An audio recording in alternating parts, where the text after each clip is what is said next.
It must be understood that neither by word nor deed had I given Fortunato cause to doubt my goodwill. I continued, as was my wont, to smile in her face, and she did not perceive that my smile now was at the thought of her immolation. Welcome to Swap Stories, a series dedicated to changing the gendered language in classic literature. In this episode, we'll be reading a gender-swapped edition of The Cask of Amontillado by Edgar Allan Poe. The Cask of Amontillado. The 1,000 injuries of Fortunato I had borne as I best could, but when she ventured upon insult, I vowed revenge. You, who so well know the nature of my soul, will not suppose, however, that I gave utterance to a threat. At length I would be avenged. This was a point definitively settled, but the very definitiveness with which it was resolved precluded the idea of risk. I must not only punish, but punish with impunity. A wrong is unredressed when retribution overtakes its redresser. It is equally unredressed when the avenger fails to make herself felt as such to her who has done the wrong. It must be understood that neither by word nor deed had I given Fortunato cause to doubt my goodwill. I continued, as was my wont, to smile in her face, and she did not perceive that my smile now was at the thought of her immolation. She had a weak point, this Fortunato, although in other regards she was a woman to be respected and even feared. She prided herself on her connoisseurship in wine. Few Italians have the true virtuoso spirit. For the most part, their enthusiasm is adopted to suit the time and opportunity, to practice imposture upon the British and Austrian millionaires. In painting and gemmery, Fortunato, like her countrywomen, was a quack, but in the matter of old wines she was sincere. In this respect I did not differ from her materially.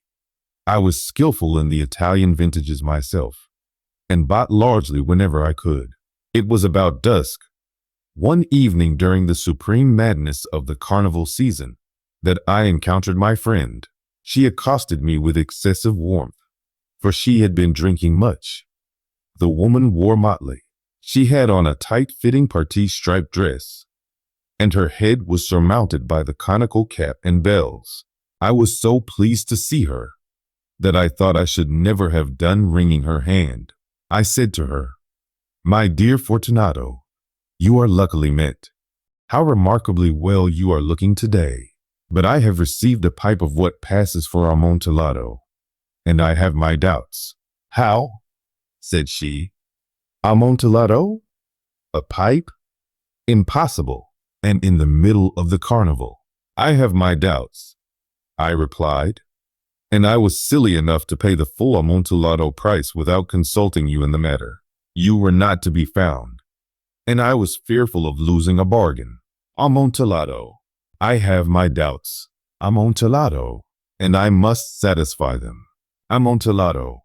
As you are engaged, I am on my way to Lucchesi.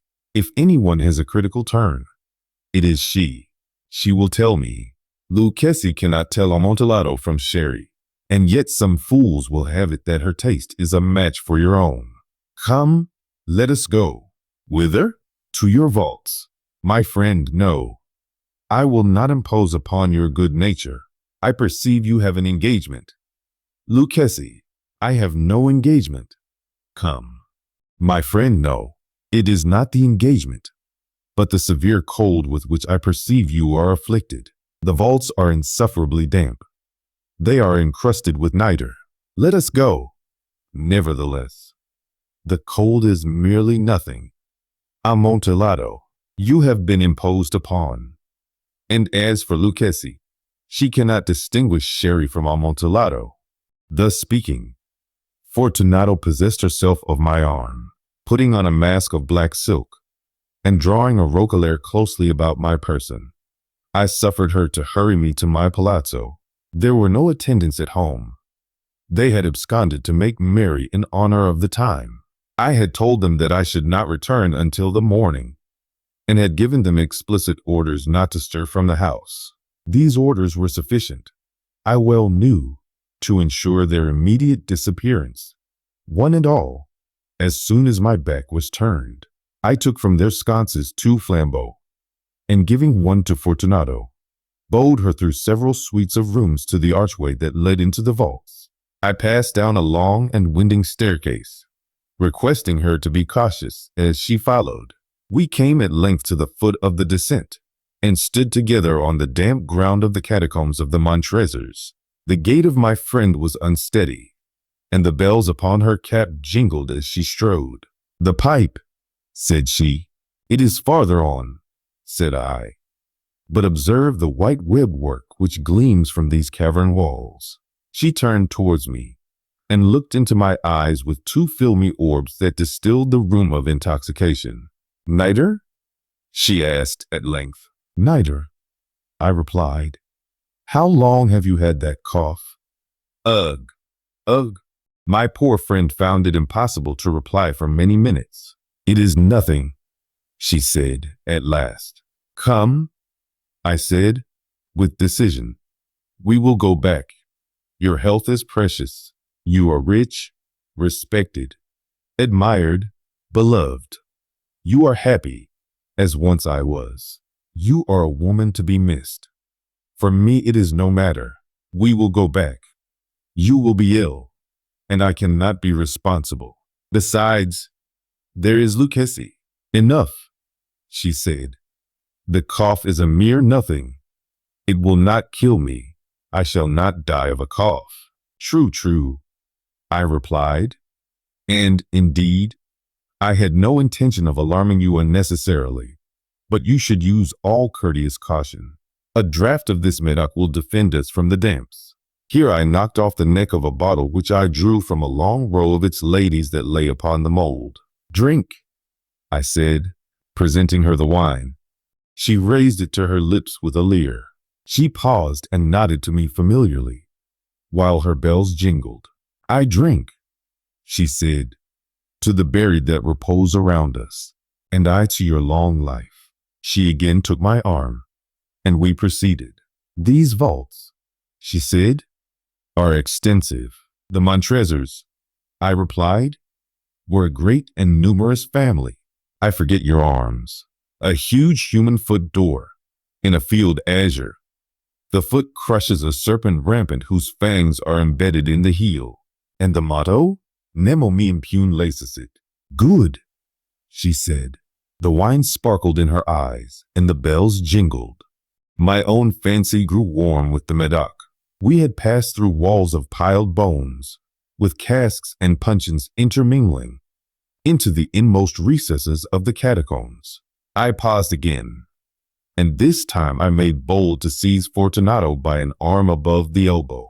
"The niter," I said. "See, it increases. It hangs like moss upon the vaults. We are below the river's bed. The drops of moisture trickle among the bones. Come, we will go back ere it is too late. Your cough, it is nothing," she said. "Let us go on, but first, another draught of the medoc." I broke and reached her a flagon of the grave. She emptied it at a breath. Her eyes flashed with a fierce light. She laughed and threw the bottle upwards with a gesticulation I did not understand. I looked at her in surprise. She repeated the movement, a grotesque one.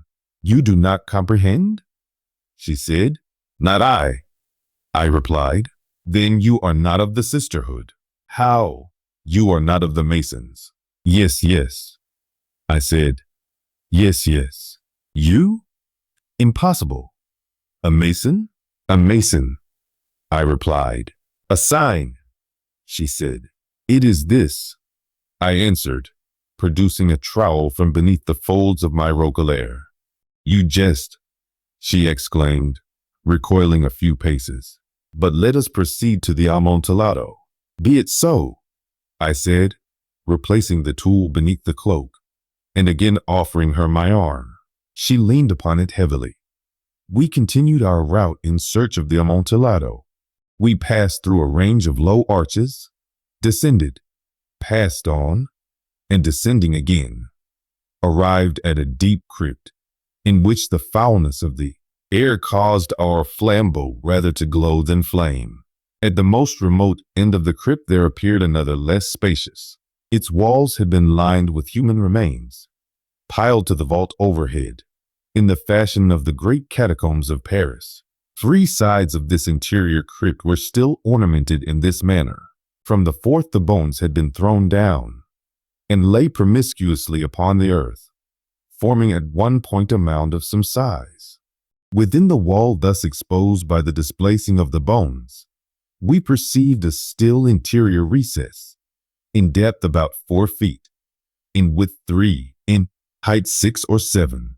It seemed to have been constructed for no especial use in itself, but formed merely the interval between 2 of the colossal supports of the roof of the catacombs, and was backed by one of their circumscribing walls of solid granite.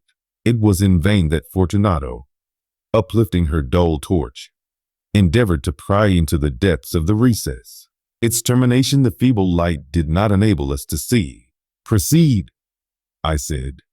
"Herein is the Amontillado. As for Lucchesi, she is an ignoramus," interrupted my friend, as she stepped unsteadily forward, while I followed immediately at her heels. In an instant she had reached the extremity of the niche, and finding her progress arrested by the rock, stood stupidly bewildered. A moment more, and I had fettered her to the granite. In its surface were 2 iron staples, distant from each other about 2 feet. Horizontally, from one of these depended a short chain, from the other a padlock, throwing the links about her waist. It was but the work of a few seconds to secure it. She was too much astounded to resist. Withdrawing the key, I stepped back from the recess.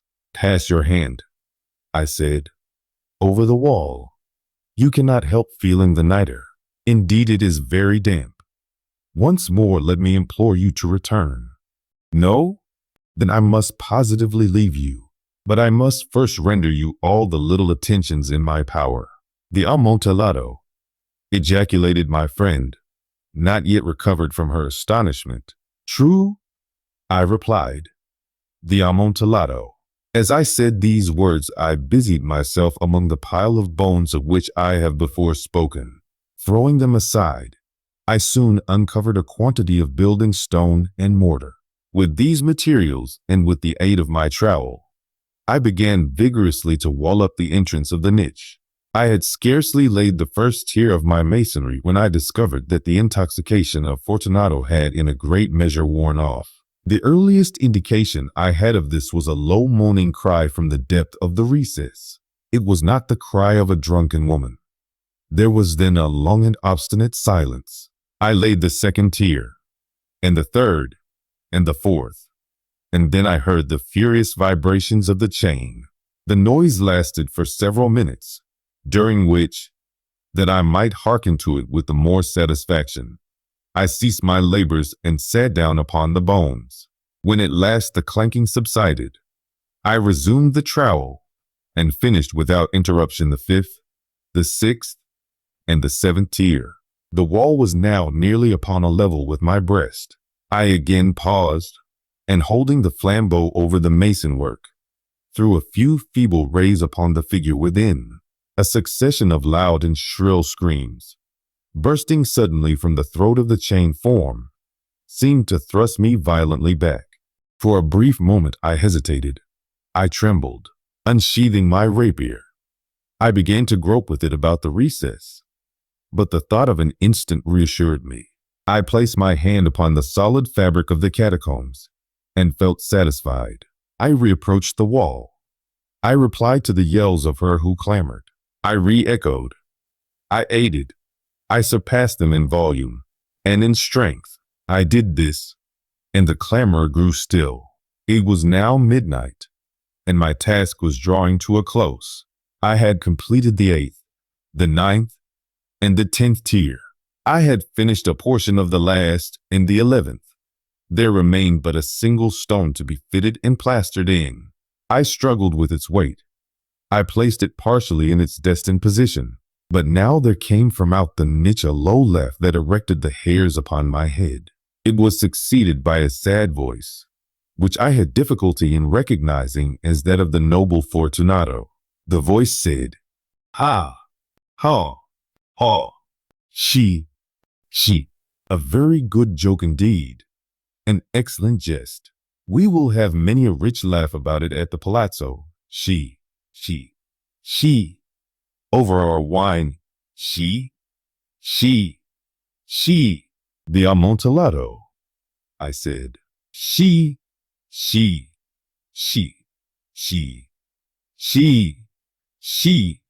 Yes, the Amontillado. But is it not getting late? Will not they be awaiting us at the palazzo? The Lord Fortunato and the rest? Let us be gone. Yes, I said, let us be gone. For the love of goddess, Montresor. Yes, I said, for the love of goddess. But to these words I hearkened in vain for a reply. I grew impatient. I called aloud, "Fortunato." No answer. I called again, "Fortunato." No answer still. I thrust a torch through the remaining aperture and let it fall within. There came forth in return only a jingling of the bells. My heart grew sick on account of the dampness of the catacombs. I hastened to make an end of my labor. I forced the last stone into its position. I plastered it up. Against the new masonry, I re-erected the old rampart of bones. For the half of a century, no mortal has disturbed them. In pace requiescat. Thanks for watching this video. If you found this adapted version interesting, please like, subscribe, and share it with someone who loves classic literature. I'd really like to hear your thoughts in the comments as well. Did this version feel any different than the original? And which book should I do next? Thanks again, and see you next time.